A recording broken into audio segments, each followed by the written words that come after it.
2026 football বিশ্বকাপ বাছাই পর্বের পয়েন্ট টেবিলে আর্জেন্টিনার ধারে কাছেও নেই ব্রাজিলের অবস্থান। এমনকি পয়েন্ট টেবিলের সেরা তিনেও দেখা যাচ্ছে না ব্রাজিলকে। এমন অবস্থায় আর্জেন্টাইন সমর্থকরা বলছে 2026 ফুটবল বিশ্বকাপে অংশগ্রহণ করতে পারবে না ব্রাজিল। এদিকে ব্রাজিলিয়ান সমর্থকরা বলছে বাকি ম্যাচগুলোতে অসাধারণ কামব্যাকের মাধ্যমে পয়েন্ট টেবিলের সেরা অবস্থানটা দখল করে 2026 ফুটবল বিশ্বকাপের টিকিটটা অফিসিয়াল ভাবে নিশ্চিত করে ফেলবে ব্রাজিল। এমন লড়াইয়ের মাঝে পয়েন্ট টেবিলের দলগুলোর অবস্থানটা কোথায়? 60তম ম্যাচ শেষে 2026 ফুটবল বিশ্বকাপ বাছাই পর্বের কনমেবল অংশের পয়েন্ট টেবিল, পরবর্তী ম্যাচের সময়সূচি, আর্জেন্টিনা ও ব্রাজিল দলগুলোর ম্যাচ কবে রয়েছে সবকিছু নিয়ে বিস্তারিত থাকছে ভিডিওতে। আসসালামু আলাইকুম, wine shop BD presents football আপডেটে আপনাদের স্বাগতম। 2026 ফুটবল বিশ্বকাপকে সামনে রেখে চলমান রয়েছে 2026 ফুটবল বিশ্বকাপ বাছাই পর্ব। আর এই বাছাই পর্ব বিভিন্ন কনফেডারেশনের মাঝে কিন্তু অনুষ্ঠিত হচ্ছে। যেমনটি এশিয়ার দলগুলোর মাঝে এশিয়ার দলগুলোর মাঝে এএফসি কোয়ালিফায়ার চলছে এবং কনমেবল অংশের যে দলগুলো রয়েছে তাদের মাঝে কিন্তু কনমেবল কোয়ালিফায়ার চলতেছে। অর্থাৎ আর্জেন্টিনা, ব্রাজিল এই দলগুলো কিন্তু কনমেবল কনফেডারেশনের অন্তর্ভুক্ত, তাই কিন্তু এই কনমেবল অংশে এই দলগুলো কিন্তু লড়াই করতেছে। কনমেবল কোয়ালিফায়ার্সে সর্বমোট 18টি করে ম্যাচ খেলবে প্রত্যেকটি দল। তার মাঝে ইতিমধ্যেই প্রত্যেকটি দল 12টি করে ম্যাচ খেলে ফেলেছে। প্রতিটি দলের হাতে আরো 6টি করে ম্যাচ খেলা অবশিষ্ট রয়েছে। এরই মাঝে কিন্তু পয়েন্ট টেবিলে একটা ভালো অবস্থান তৈরি করে নিয়েছে আর্জেন্টিনা। তবে ব্রাজিল দলটিকে কিন্তু লড়াই করতে হচ্ছে। তবে এখনো কিন্তু সুযোগ শেষ হয়নি ব্রাজিলের। অসাধারণ কামব্যাক বা তাদের পারফরমেন্সের ধারাবাহিকতা রক্ষা করে এগোতে পারলেও কিন্তু শেষ পর্যন্ত 2026 ফুটবল বিশ্বকাপের টিকিটটা অনায়াসেই নিশ্চিত করা সম্ভব ব্রাজিলের পক্ষে। তবে যদি কোনো অনাকাঙ্ক্ষিত দুর্ঘটনা ঘটে যায় সেক্ষেত্রে হয়তো বা কপাল পুড়তেও পারে ব্রাজিলের, কারণ আর্জেন্টিনার থেকে ব্রাজিল রয়েছে বেশ পিছিয়ে। তো চলুন আমরা দেখে নেই পয়েন্ট টেবিলে কোন দলের অবস্থানটা কোথায়। তো অবশ্যই ভিডিওতে একটি লাইক দিয়ে চ্যানেলটি সাবস্ক্রাইব করবেন, ফেসবুক পেজটি ফলো দিতে ভুলবেন না। প্রতিটি ম্যাচ শেষে এই পয়েন্ট টেবিল আপডেট সহ খেলাধুলার সর্বশেষ আপডেট সবার আগে পেতে। তো 2026 ফুটবল বিশ্বকাপ বাছাই পর্বের কনমেবল অংশে সর্বশেষ ম্যাচটা অনুষ্ঠিত হয়েছিল 19 নভেম্বর 2024 সালে।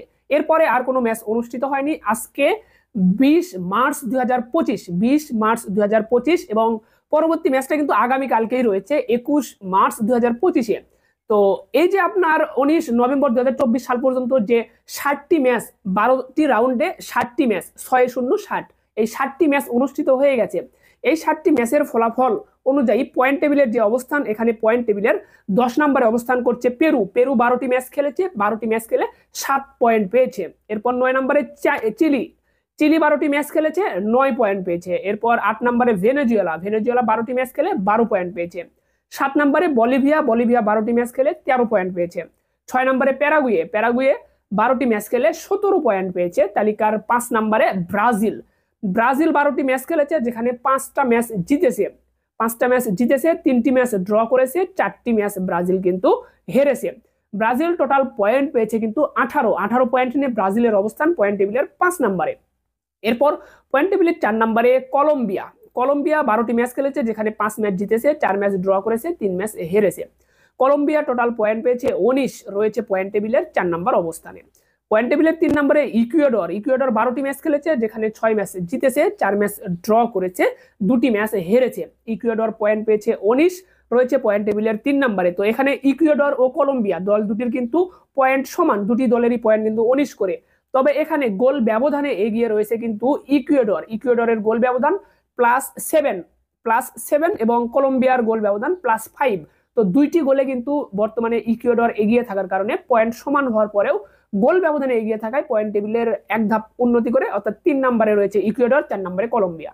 2 নম্বরে রয়েছে উরুগুয়ে পয়েন্ট টেবিলের 2 নম্বরে উরুগুয়ে 12টি ম্যাচ খেলেছে, যেখানে 5 ম্যাচ জিতেছে, 5 ম্যাচ ড্র করেছে, 2টি ম্যাচ কিন্তু হেরেছে উরুগুয়ে পয়েন্ট পেয়েছে 20। পয়েন্ট টেবিলের 1 নম্বর স্থানটা শুরু থেকেই দখল করে রেখেছে কিন্তু আর্জেন্টিনা তারা 12টা ম্যাচ খেলেছে, 12টা ম্যাচ খেলে 8 ম্যাচ জিতেছে, 1 ম্যাচ ড্র করেছে, 3টি ম্যাচ কিন্তু হেরেছে। আর্জেন্টিনা টোটাল পয়েন্ট পেয়েছে 25 এবং আর্জেন্টিনার গোল ব্যবধানটা কিন্তু +14। তো সব মিলিয়ে আর্জেন্টিনা কিন্তু অনেকটাই এগিয়ে রয়েছে এবং বেশ নিশ্চিতভাবেও কিন্তু বলা চলে যে আর্জেন্টিনা তাদের যে বর্তমান পারফরমেন্স, এটি যদি কন্টিনিউ করতে পারে, ধারাবাহিকতাটা রক্ষা করতে পারে, আর্জেন্টিনা 2026 ফুটবল বিশ্বকাপে অনায়াসে কোয়ালিফাই করতেছে কোনো প্রতিযোগিতা ছাড়া। তো এই যে পয়েন্ট টেবিলটা দেখলেন, এখান থেকে কোন দলগুলো 2026 ফুটবল বিশ্বকাপে সরাসরি কোয়ালিফাই করবে এমন একটা প্রশ্ন কিন্তু আসতেই পারে। তো এখান থেকে আপনাকে বলে দেই যে পয়েন্ট টেবিল দেখতেছেন, এই পয়েন্ট টেবিলের সেরা 5টি দল, সরি সেরা 6টি দল, প্রথম 6টি দল, যে পয়েন্ট টেবিল দেখতেছেন এই পয়েন্ট টেবিলের প্রথম 6টি দল সরাসরি কোয়ালিফাই করবে বা সরাসরি 2026 ফুটবল বিশ্বকাপের টিকিট নিশ্চিত করবে। প্রত্যেকটি দল 18টি করে ম্যাচ খেলার পরে, আমি ক্লিয়ার ভাবে বলতেছি, প্রতিটি দল এখন 12টি করে ম্যাচ খেলেছে, প্রতিটি দল যখন 18টা করে ম্যাচ খেলা শেষ করবে, প্রতিটি দল 18টা করে ম্যাচ খেলা শেষে পয়েন্ট টেবিলের সেরা 6টি দল, পয়েন্ট টেবিলের সেরা 6টি দল সরাসরি 2026 ফুটবল বিশ্বকাপের টিকিট নিশ্চিত করবে। পয়েন্ট টেবিলের 7 নম্বর অবস্থানে যে দলটা থাকবে সেই দলটাকে কিন্তু খেলতে হবে inter confederation play of, inter confederation play of খেলে সেই দলকে টিকিট নিশ্চিত করতে হবে। ওই প্লে অফে যদি সে আবার ভালো করতে পারে তাহলেই কেবল সেই দলটা বিশ্বকাপের টিকিট পাবে। তো মূল কথা হলো এটাই, এই পয়েন্ট টেবিল থেকে যদি আপনাকে 2026 ফুটবল বিশ্বকাপের টিকিটটা অফিসিয়াল ভাবে সরাসরি ভাবে নিশ্চিত করতে হয় তাহলে আর 18টা ম্যাচ শেষে আপনাকে পয়েন্ট টেবিলের 1 থেকে 6 এর মাঝে থাকতে হবে, তাহলে আপনি কোনো চিন্তা ছাড়াই নিশ্চিন্তে 2026 ফুটবল বিশ্বকাপে খেলতে পারবেন। যদি আপনি পয়েন্ট টেবিলের 7 নম্বরে থাকেন তারপরেও আপনি 2026 ফুটবল বিশ্বকাপে খেলতে পারবেন, তবে আপনাকে কিন্তু আরেকটা পরীক্ষা দিতে হচ্ছে, সেটি হচ্ছে ইন্টার কনফেডারেশন প্লে অফ, অর্থাৎ যে আপনার এই ফিফাতে যে কনফেডারেশন রয়েছে, সম্ভবত 6টি কি 7টি কনফেডারেশন রয়েছে, এই প্রত্যেকটা কনফেডারেশন থেকে কিন্তু এরকম আপনার কোয়ালিফায়ার হচ্ছে, সেই কোয়ালিফায়ার থেকে আপনার সরাসরি যে দলগুলো টিকিট নিশ্চিত করবে তারা তো করলোই, এবং যে দলটি কিন্তু অবস্থানে তুলনামূলক পিছিয়ে থাকবে তাকে কিন্তু এরকম ইন্টার কনফেডারেশন প্লে অফ খেলতে হবে। তো সেই ইন্টার কনফেডারেশন প্লে অফ খেলার মাধ্যমে কিন্তু দলগুলো কিন্তু আপনার বিশ্বকাপের টিকিট নিশ্চিত করতে পারবে। তবে এখান থেকে আপনাকে যদি বলি যে ব্রাজিল কি তাহলে 2026 ফুটবল বিশ্বকাপ খেলতে পারবে কিনা, তো ব্রাজিলের কিন্তু বর্তমান অবস্থানটা পয়েন্ট টেবিলের 5 নম্বরে রয়েছে, এবং শেষ পর্যন্ত যদি পয়েন্ট টেবিলের সেরা 6 থাকতে পারে তাহলে তো সরাসরি যাচ্ছে। এবং ব্রাজিল এমন একটি দল যে দল 2026 ফুটবল বিশ্বকাপে খেলবে না, এটি কিন্তু কল্পনা করাও একটা ভুল কথা বলতে পারেন। যারা বলছেন যে 2026 ফুটবল বিশ্বকাপে ব্রাজিল কোয়ালিফাই করতে পারবে না তারা আসলে ভুল ভাবতেছেন। ব্রাজিল কিন্তু সেই কোয়ালিটির দল নয়, এখনো কিন্তু ব্রাজিলের সেই খারাপ দিনটা আসেনি যে বাছাই পর্ব থেকে বিদায় নেবে, বিশ্বকাপে খেলতে পারবে না ব্রাজিল।